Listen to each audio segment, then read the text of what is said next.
Hey X, Hey, Kakarot. I am so sick of sitting around on the Ark all day just waiting to get eaten. Yeah, me too. I want to take on Elf and I want to show her my armor-piercing shell. Well, there's this thing now that you can use that will make you much more powerful. You mean drugs? Yeah, no, I mean brain implants. Here, let's try them out.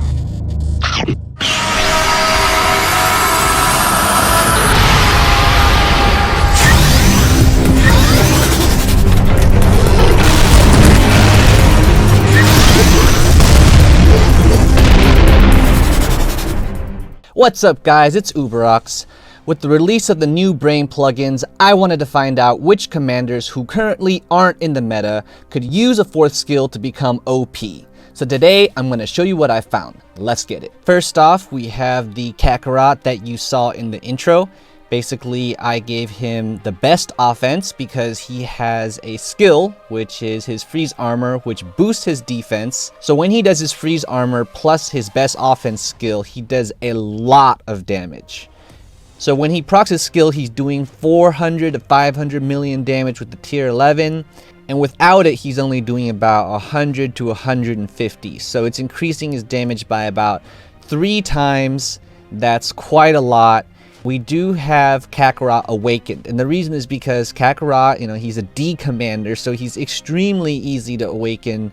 I believe 600% crit wither, whereas with Elf it's not so easy. So what I've been doing is I've been looking for C, D, and B commanders that haven't really been used, and then they're easy to awaken, right? Because it's so easy to get their materials, so you can easily awaken them to 600%. So you get that 600%, plus you get a fourth skill that's really going to synergize with their ability, and then I'm going to face them off against meta commanders. We didn't give Elf Steam Cannon because Cassiopeia is OP, Steam Cannon is also OP. If you combine them together, I don't believe that there really is any counter right as of now. So we didn't give Elf Steam Cannon because you can't even get Steam Cannon yet anyways. But trust me, once Steam Cannon comes out, it's gonna be really scary. We'll go ahead and we'll speed this along to the end, and you can see that Kakarot was able to win the battle. And according to the losses, he pretty much took even losses, but he won, right? So this is Kakarot we're talking about, right? So I think he did a really good job here. Next up, we have Maruko. So I set up this Maruko with Wings of Eternity, and trust me, you're gonna see a lot of Wings of Eternity.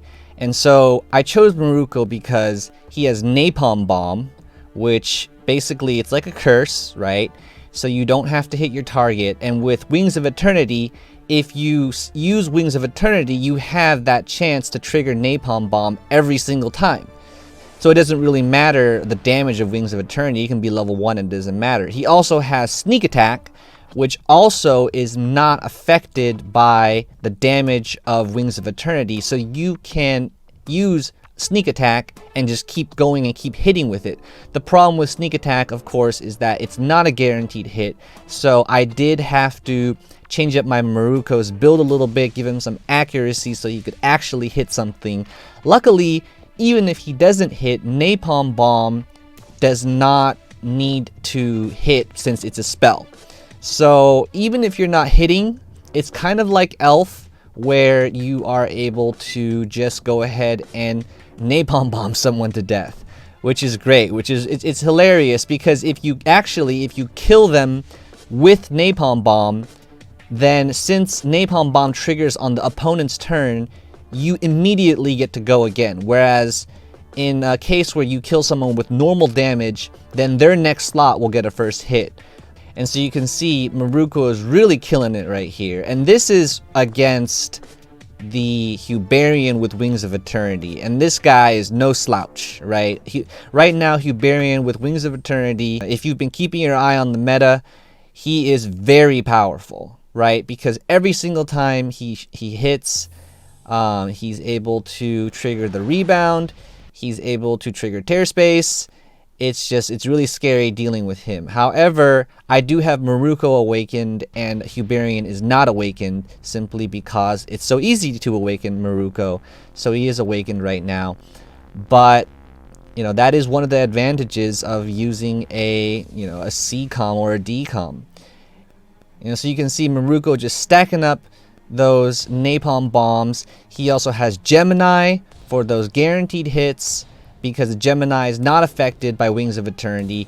And he also has Andromeda, and Andromeda will also let you make your opponent skip his turn. So if you check it out here, I was able to kill 26,000 T12, and I only lost 6,700 of my own. And if you check out my gear, I'm not even using the best gear. I'm using a Soul Eater because I needed that accuracy. I just threw whatever gear that I could on him to just build him up with some accuracy so he could hit that sneak attack, whereas my opponent is wearing his legit gear. So, so Maruko definitely performed very well here.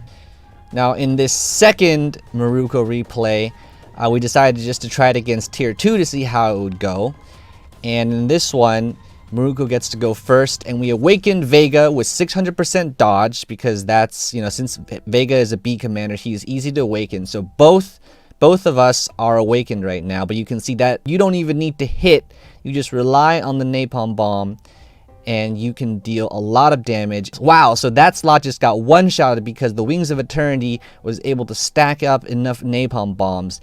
And it works even better at tier 2 because tier 12 units are very tanky, whereas with tier 2 units, they're not so tanky. As you can see, since Napalm Bomb killed his slot, I'm immediately able to go again. So Vega basically doesn't get to attack at all because I have a good chance to trigger Andromeda. I did lose one slot, but the Napalm Bombs just keep going off, and then eventually I can get a Gemini, and that is going to take him out. So Maruko with Wings of Eternity, really good. You're going to be seeing a lot of Wings of Eternity. Next, I want to just try out Pictor a little bit. And Pictor is not exactly not meta. People do use him sometimes. I just want to try him out again with Wings of Eternity, 1 slot bust, tier 11 versus tier 12 defense troops, just to see how it would go. And it was actually pretty good. I was able to do a lot of damage. I was able to get a lot of sticky bombs off.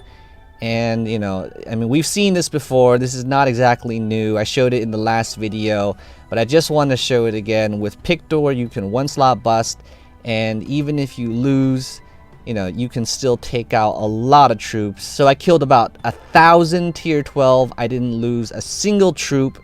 And if you look at this Full Metal's gear, he's got plus 35 gear. He's got a level 40 Fearless, so this is a geared out Full Metal, and I'm wearing just whatever hodgepodge gear that I have. I just wanted to throw that in there real quick. And I just wanted to throw in Hoodoo in as well, because I just felt like it'd be really, really funny what if we could put a ton of damage on Hoodoo, right?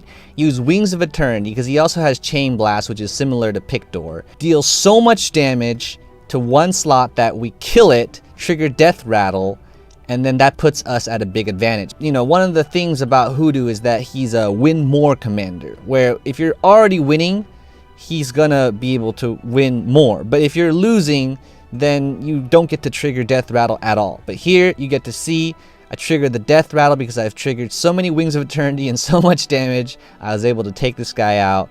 Hoodoo is really funny. Finally, I've saved the most OP comm that I found so far yet, and that is Exorcist.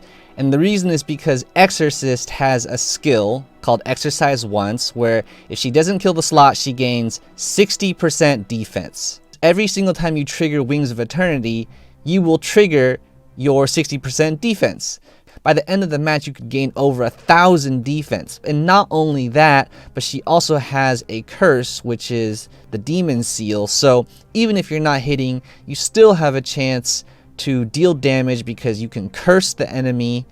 And that curse, it also stacks, even though it's a 20% curse only, but because you have Wings of Eternity, you do have a higher than 20% chance to be able to trigger. So here you can see, I take out the Golem, I killed 13,000 tier 10, only losing 1,800 Reyes. So I thought, okay, let's let's go ahead, let's up the ante, let's go straight to tier 12 and see how we're gonna do. Here we've got a Dragon Slayer, and she's gonna get the Crushing Blow Shockwave combo right from the get-go, deal 250 million damage, boom, does tons of damage right. I gave her first strike and she did tons of damage right in the beginning.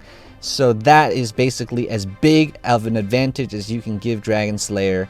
So this Exorcist is awakened with Crit Wither, and the Dragon Slayer doesn't have Awakening, and that's because she's a A commander and hard to awaken.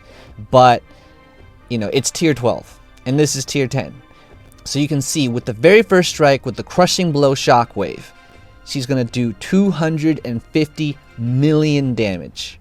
Okay, this match does go on for quite a long time, but basically every single round the Exorcist is triggering Wings of Eternity, and because exercise once, it is a 100% chance skill, so it's every time you're just increasing your defense. So I'm gonna go ahead and skip ahead and we'll take a look how it's going. So Dragon Slayer is gonna get the Crushing Blow.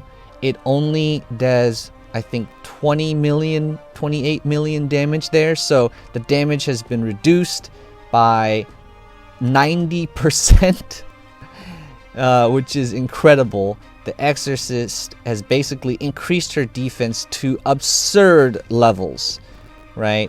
And so she just keeps going, she keeps hitting, she's using Demon Seal, so she's even getting curse damage off. Now you might be thinking, okay, well, what about penetration? Yes, the weakness to this build would be a full penetration. So if you were to have 100% penetration, then you would be able to counter this, but not everybody has 100% penetration. It is very expensive to get to 100% penetration, and if you only have 80% penetration, that's not enough. That's not going to be able to overcome this type of defense. And just to let you know, we did try this with Vega, and Exorcist still won, because if Vega doesn't trigger Breakdown, then he can't do any damage. So he has a 40% chance to trigger that Breakdown, but Exorcist is just beating on you the whole time.